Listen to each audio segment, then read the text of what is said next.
ఇంకా త్వరగా మీకు రిలీఫ్ రావాలి అనుకుంటే ఇది చాలా తేలికైనటువంటి పరిహారం, ఇంట్లో ఉండి చేసుకోదగినటువంటిది. అయితే త్వరగా ఇంకా బాగా ఫాస్ట్‌గా రిలీఫ్ రావాలి అనుకున్నట్లయితే నిద్రపోయే ముందు తల కింద ఒక రూపాయి బిళ్ళను పెట్టుకొని నిద్రపోండి. నిద్రపోయే ముందు తల కింద ఒక రూపాయి బిళ్ళను పెట్టుకొని నిద్రపోవాలి. ఈ రూపాయి బిళ్ళను ఉదయం నిద్ర లేచిన తర్వాత తీసుకువెళ్ళి మీరు ఏదైనా సరే ఒక శ్మశానం బయట నిలబడి శ్మశానం లోపల ఈ రూపాయి బిళ్ళ పడే విధంగా విసిరేసేసి నమస్కారం చేసుకోండి. నాకున్నటువంటి అనారోగ్య బాధ ఇంతటితో తొలగిపోవాలి, నేను ఆరోగ్యవంతుని కావాలి అని చెప్పని. త్వరలోనే మీకున్నటువంటి అనారోగ్యం తగ్గిపోతుంది. అది రుద్రభూమి శ్మశానం అంటే. అక్కడ రుద్రుడు విహరిస్తూ ఉంటాడు గనక ఆయన అధీనంలో ఉంటాయి రోగాదులన్నీ కూడా. రోగాలు, దుఃఖాలన్నీ ఆయన అధీనంలో ఉంటాయి గనక ఆయన ప్రసన్నత చెంది మనల్ని అనుగ్రహిస్తాడు. కనుక శ్మశానం బయట నిలబడండి, లోపల పడే విధంగా ఆ రూపాయి బిళ్ళను వేసేసేయండి. ఇంతే మీరు చేయవలసింది. దీనివల్ల ఫాస్ట్‌గా రిలీఫ్ వస్తుంది. జాతకరీత్యా ఏ కొద్దిపాటి అవకాశం ఉన్నా ఇది అద్భుతంగా మనందరికి కూడా సహకరించేటువంటి పరిహారం. ఇటువంటి మరిన్ని అద్భుతమైనటువంటి పరిహారాల గురించి తెలుసుకోబోయే ముందుగా బాబావారి యొక్క మధ్యాహ్న హారతిని శ్రవణం చేద్దాం. బాబావారి యొక్క భవ్యమైనటువంటి అనుగ్రహానికి పాత్రలమవుదాం.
బాబావారి యొక్క సచ్చరిత్రను ఏ ప్రకారంగా పారాయణ చేసినట్లయితే మనకి ఎటువంటి ఫలితాలు కలుగుతున్నాయో మనం ప్రతిరోజు తెలుసుకుంటున్నాం కదా. ఆ క్రమంలో ఈ రోజున మాకు పిల్లలు లేరండి, మేము సంతానం కలగడం కోసం అని చెప్పని బాబావారి యొక్క సచ్చరిత్రను పారాయణ చేద్దాం అనుకుంటున్నాం.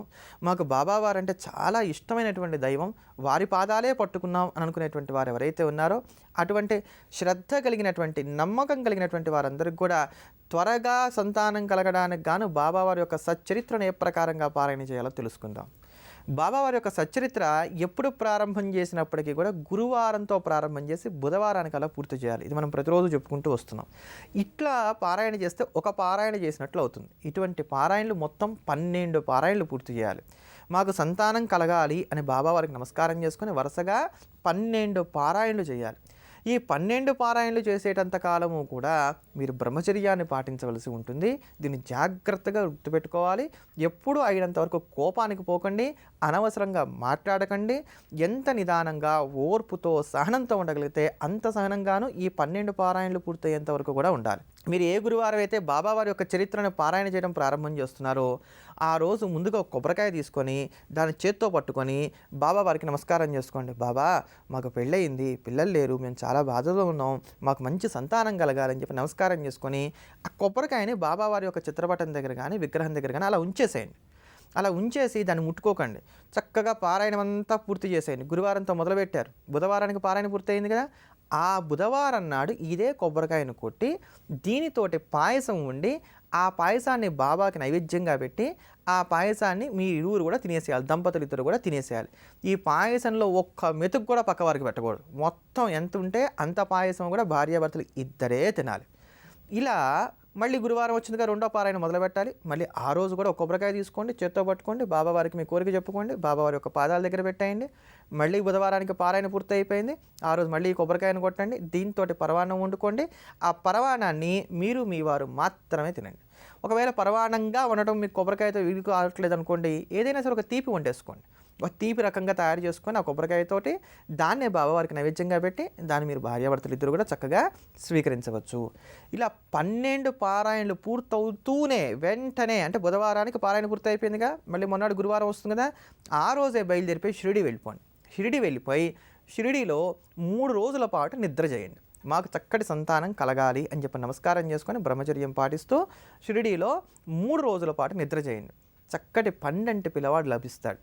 జాతకరీత్యా ఏ కొద్దిపాటి సంతాన యోగ భాగ్యం ఉన్నప్పటికీ కూడా మనందరికీ కూడా భవ్యంగా బాబావారి యొక్క అనుగ్రహ ప్రభావ కారణం చేత చక్కటి సంతానం కలిగి తీరుతుంది. ఇటువంటి మరిన్ని అద్భుతమైనటువంటి పరిహారాల గురించి తెలుసుకోబోయే ముందుగా మన శరీరంలో ఉండేటువంటి ప్రతి అవయవాన్ని కూడా పదిలంగా కాపాడేటువంటి దుర్గా కవచాన్ని శ్రవణం చేద్దాం. అమ్మవారి యొక్క భవ్యమైనటువంటి అనుగ్రహంతో ఆయురారోగ్యాలతోటి వర్ధిల్లుదాం.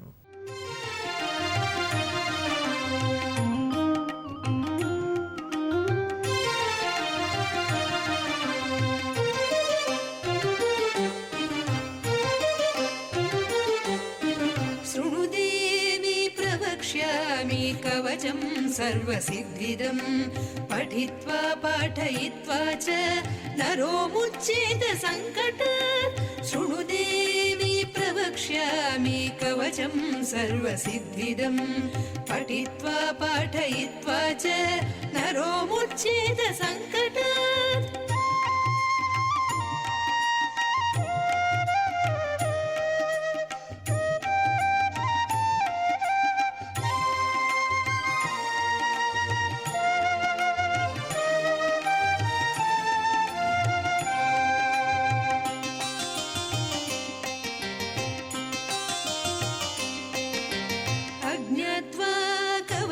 దేవి దుర్గా మంత్రం చ యో జపేత్ నాప్నోతి ఫలం తస్య పరం చ నరకం వ్రజేత్. అజ్ఞాత్వా కవచం దేవి దుర్గా మంత్రం చ యో జపేత్ నాప్నోతి ఫలం తస్య పరం చ నరకం వ్రజేత్.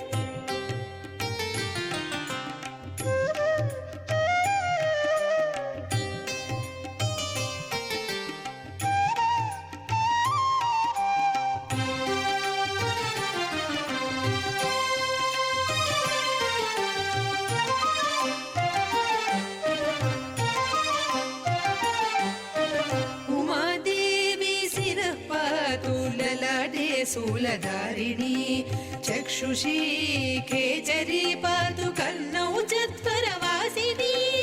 ఉమాదేవి శిరః పాతు లలాటే శూలధారిణి చక్షుషీ ఖేచరీ పాతు కర్ణౌ చత్వరవాసిని.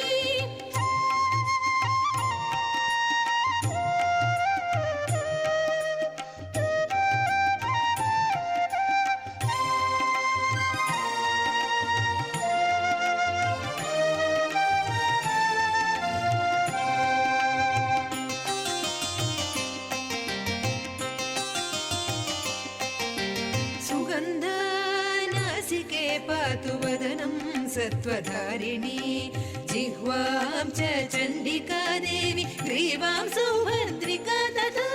సుగంధా నాసికే పాతు వదనం సత్వధారిణి